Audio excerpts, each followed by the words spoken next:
Selamat pagi rekan-rekan ASN Jatim yang saya banggakan. Perkenalkan teman-teman, nama saya Reza Prakoso Ramadan, Widya Iswara Ahli Pertama dari BPSDM Provinsi Jawa Timur. Hari ini saya berlaku sebagai fasilitator dalam sesi sharing kali ini, analisis isu kontemporer. Teman-teman, sebelum kita masuk ke pembelajaran, mungkin sedikit warming up. Saya ingin lihat semangatnya teman-teman seperti apa. Itu ketika teman-teman saya dengar saya bicara ASN Jatim, teman-teman menjawab optimis Jatim Bang. Gitu ya. Oke, bisa kita mulai? Oke, teman-teman. ASN Jatim, optimis Jatim bangkit. Oke, tepuk tangan untuk kita semua. Teman-teman, izinkan saya memperkenalkan diri terlebih dahulu, teman-teman. Nama saya Reza Prakoso Ramadan. Teman-teman mau manggil saya Reza boleh, mau manggil saya Patrick boleh, Steven boleh, terserah teman-teman. Tapi nama saya yang asli Reza Prakoso Ramadan. Teman-teman bisa panggil saya Reza atau Pak Reza atau Mas Reza, silahkan. Saya Widya Iswara, ahli pertama dari BPSDM Provinsi Jawa Timur. Berikut adalah pendidikan dan pengalaman saya. Teman-teman, sebelum saya menjelaskan tentang kerangka pembelajaran, saya ingin tahu teman-teman dari pembelajaran sesi kemarin teman-teman dapat apa saja. Mungkin ada yang bisa sharing di sini? Ya, Mas Dimas? Oke, silakan Mas Dimas. Baik, terima kasih. Mas Dimas secara detail teman-teman menjelaskan tentang kemarin Mas Dimas belajar tentang konsep perubahan strategis dan juga berbagai contoh dari isu kontemporer strategis.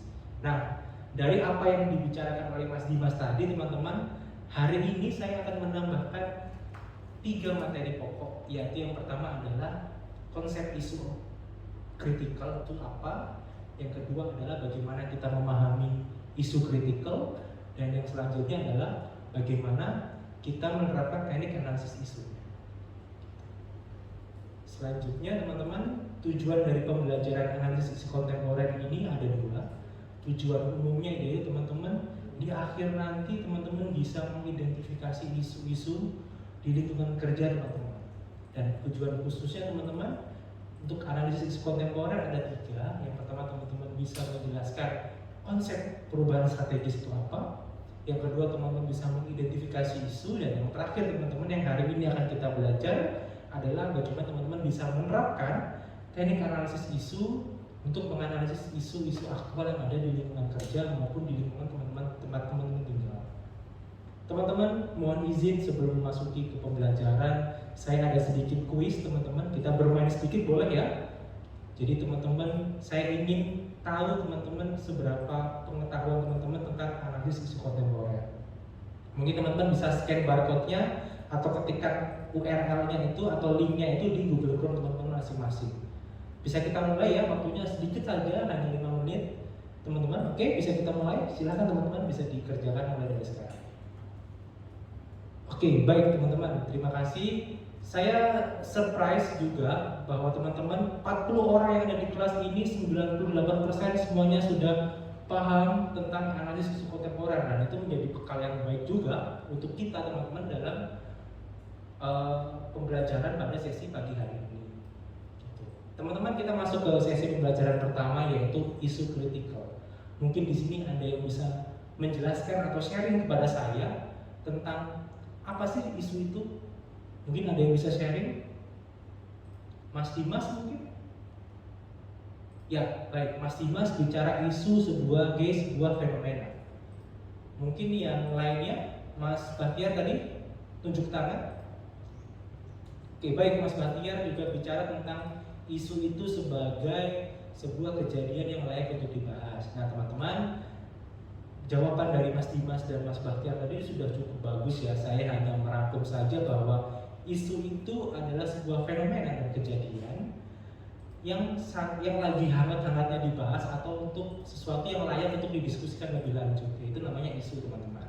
Nah, isu ini teman-teman ada 3 kategorinya.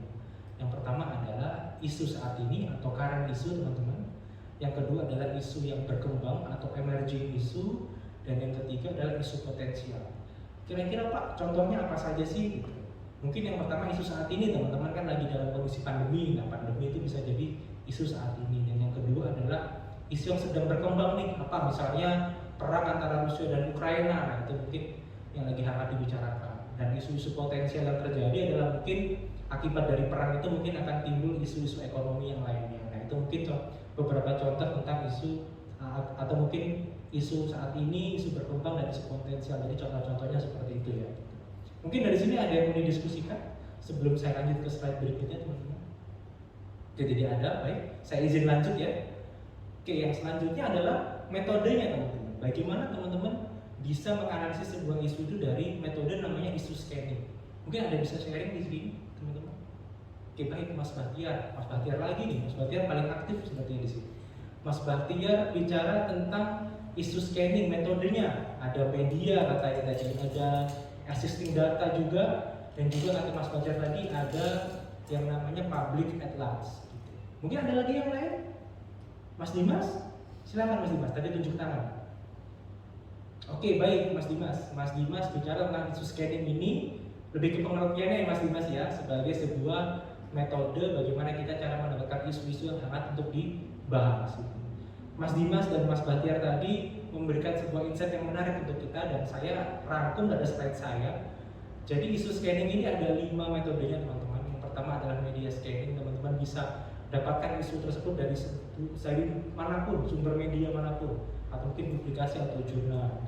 Yang kedua existing data teman-teman. Teman-teman bisa juga dapatkan survei ini dari atau isu ini dari survei atau polling teman-teman. Ini juga masuk ke lembaga atau website dari lembaga survei yang terakreditasi atau yang kredibel. Teman-teman tinggal cari apa yang lagi dibahas oleh lembaga polling tersebut. Contohnya misalnya minyak goreng atau lain sebagainya. Yang selanjutnya adalah knowledgeable others, di mana teman-teman bisa sharing dengan profesional atau dengan pimpinannya atau mungkin dengan teman sejawatnya tentang apa sih isu yang sedang berkembang. Yang kemudian adalah public dan private organization. Ini lebih ke skop kecil ya teman-teman, di mana teman-teman bisa dapatkan apa yang isu sedang berkembang itu dari mungkin keluarganya atau mungkin organisasinya dan lain sebagainya. Contohnya mungkin misalnya Mas Dimas di rumahnya sebagai ketua Karang Taruna, setiap hari Sabtu Mas Dimas bicara tentang berbagai macam isu untuk mendiskusikan. Nah, itu bisa masuk kategori public and private organization. Dan yang terakhir adalah public at large, itu dimana lebih pada mulut ke mulut. Jadi once ada isu yang lagi hangat dibicarakan, semua orang atau masyarakat bisa membicarakannya. Sekarang ada platform namanya sosial media dan lain sebagainya, itu bisa digunakan dalam atau mungkin bisa masuk dalam kategori public at large. Mungkin ada yang mau didiskusikan teman-teman sampai sejauh ini? Oke, baik Mas Dimas bagaimana? Oke teman-teman, Mas Dimas tadi bertanya, Pak, apakah kita harus menggunakan semua metode ini, Pak? Pertanyaannya cukup bagus sekali. Mungkin saya lempar kepada teman-teman, ada yang bisa menjawab pertanyaan dari Mas Dimas? Oke, Pak Baskoro, silakan Pak Baskoro. Oke, Pak Baskoro bicara tentang kita bisa gunakan semuanya sebagai sumber referensi, gitu. Toh juga kita juga bisa gunakan salah satunya, gitu, sesuai dengan preferensi kita. Tapi alangkah lebih baiknya, kata Pak Baskoro tadi, kita gunakan semuanya. Mas Dimas, saya hanya merangkum saja apa yang dikatakan oleh Mas Baskoro, di mana memang benar kata Mas Baskoro, kita bisa gunakan semuanya sebagai referensi Mas Dimas. Jadi Mas Dimas tidak perlu khawatir, Mas Dimas bisa gunakan semuanya, dan Mas Dimas saya yakin akan menemukan sebuah isu kritikal yang akan Mas Dimas bahas. Jika Mas Dimas menggunakan semua sumbernya, karena Mas Dimas pengetahuannya juga masih bertambah dan mungkin insight-nya juga akan bertambah. Teman-teman, saya izin melanjutkan slide saya ya.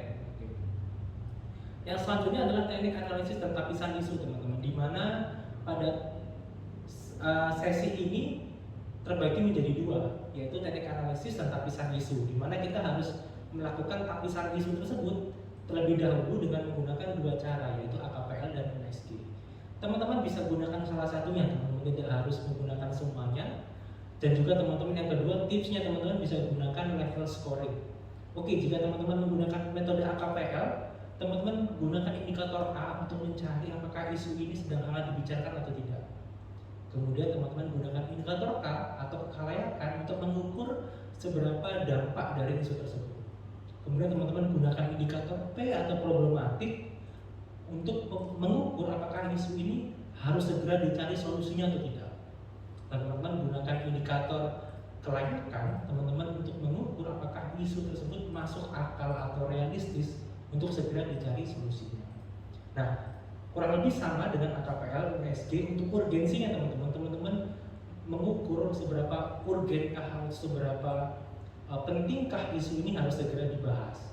Yang serius itu teman-teman untuk mengukur apakah isu tersebut harus segera dicari solusinya, dan grup teman-teman itu untuk mengukur jika isu ini dibiarkan bagaimana dampak setelahnya. Oke teman-teman, mungkin ada yang mau didiskusikan sampai sejauh ini teman-teman? Tidak ada? Oke baik, saya izin lanjut ya. Nah, teman-teman mendapatkan sebuah isu aktual dari metode tapisan isu tadi, AKPL, USG, teman-teman boleh gunakan dua-duanya atau salah satunya silakan. Kemudian setelah teman-teman tahu isu tersebut layak untuk dibahas, teman-teman gunakan fishbone diagram untuk pembahasan atau menganalisis lebih dalam. Nah, tapi teman-teman harus tentukan dulu di fishbone diagram ini tentang efeknya dulu apa. Seperti contoh yang saya tampilkan di slide ini, efeknya adalah bahaya radikalisasi. Teman-teman harus tentukan dulu bahaya radikalisasi ini seperti apa. Baru setelah itu teman-teman cari sebab umumnya dulu. Bahaya radikalisasi ini dari apa sih? Dari surroundingnya, dari suppliernya, dari sistemnya.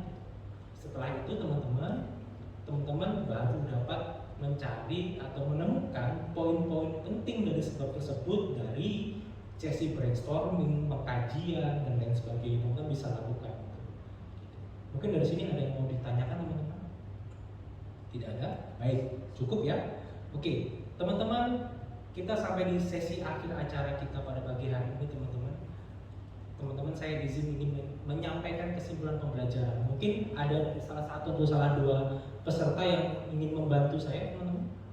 Baik, Mas Dimas mungkin? Oke, saya rasa Mas Dimas cukup ya. Mas Dimas ini sudah membahas sedemikian kompleks dan lengkap sekali bahwa kesimpulan pembelajaran kita pada pagi hari ini ada dua teman-teman, yaitu teman-teman sudah memahami isu kritikal itu apa dan bagaimana metode untuk menemukan sebuah isu itu dari mana saja. Yang kedua adalah teman-teman bisa gunakan analis AKPL atau USG di tapisan isu, kemudian teman-teman bisa gunakan fishbone diagram untuk analisis lebih dalam. Atau bila teman-teman familiar dengan metode SWOT, mungkin Strength, Weakness, Opportunity, and Threat, ya teman-teman bisa gunakan itu. Tapi pada sesi hari ini kita bahas tentang fishbone diagram, teman-teman. Seperti itu. Mungkin ada yang mau kita diskusikan? Tidak ada teman-teman? Oke, baik. Teman-teman, saya izin memberikan evaluasi pembelajaran yang akan teman-teman kerjakan secara individu dan teman-teman kumpulkan ke email saya maksimal besok jam 10 pagi.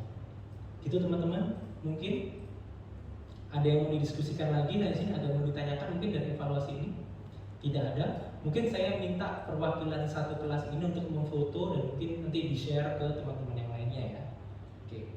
Teman-teman, kita sudah ada di akhir sesi acara. Terima kasih atas atensi dan perhatiannya teman-teman. Saya doakan teman-teman selalu dalam kondisi sehat dan sukses dalam karirnya sebagai ASN. Sebelum saya tutup acara ini teman-teman, kita teriakkan lagi jargon dari Jawa Timur teman-teman untuk menambah semangat teman-teman agar terus bisa berkarya sebagai seorang ASN dan bisa membawa Jawa Timur ini juga menjadi provinsi yang lebih baik lagi ke depannya teman-teman. Oke, saya mulai teman-teman. Ketika saya bilang ASN Jatim, teman-teman teriak optimis Jatim bangkit. Oke, kita mulai ya. ASN Jatim, optimis Jatim bangkit. Oke, tepuk tangan dari kita semua teman-teman. Oke. Teman-teman, terima kasih banyak atas perhatian dan atensinya. Terima kasih. Wassalamualaikum warahmatullahi wabarakatuh.